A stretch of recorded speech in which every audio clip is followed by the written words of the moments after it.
In the history of the United States, there have been three tornado outbreaks that have been categorized as super outbreaks. There was one in 1917, one in 1974, and one in 2011.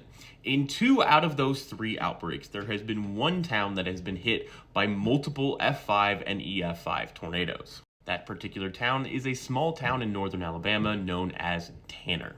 On April 3rd, 1974, at about 6:15 in the evening, a tornado touched down just southwest of Tanner, Alabama, and would eventually strike the northern section of Tanner at about 7 p.m., killing numerous people, completely collapsing numerous homes, and sweeping a lot of them away. This particular tornado ended up being rated an F5 tornado.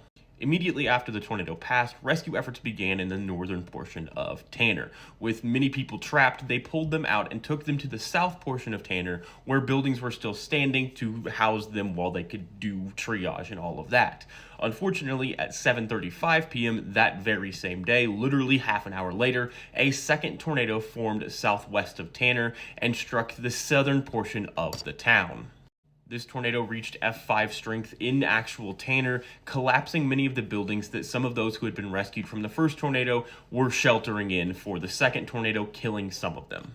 In total, these two F5 tornadoes that happened a half hour apart and literally a mile apart, whose tracks paralleled each other almost exactly, ended up killing 44 people in Alabama and Tennessee. 37 years later, on April 27, 2011, Tanner would find itself in the path of another EF5 tornado that would later become known as the Hackleburg Phil Campbell tornado. This particular tornado was on the ground for about 102 miles and was a mile wide, causing significant damage throughout Tanner, destroying several homes that had been rebuilt after the actual first two F5 tornadoes and at least one church. This tornado caused high-end EF4 to EF5 damage in Tanner itself, and while it was on the ground, caused 71 fatalities throughout Alabama. So it seems that if there is going to be a super outbreak of tornadoes, be anywhere other than Tanner, Alabama.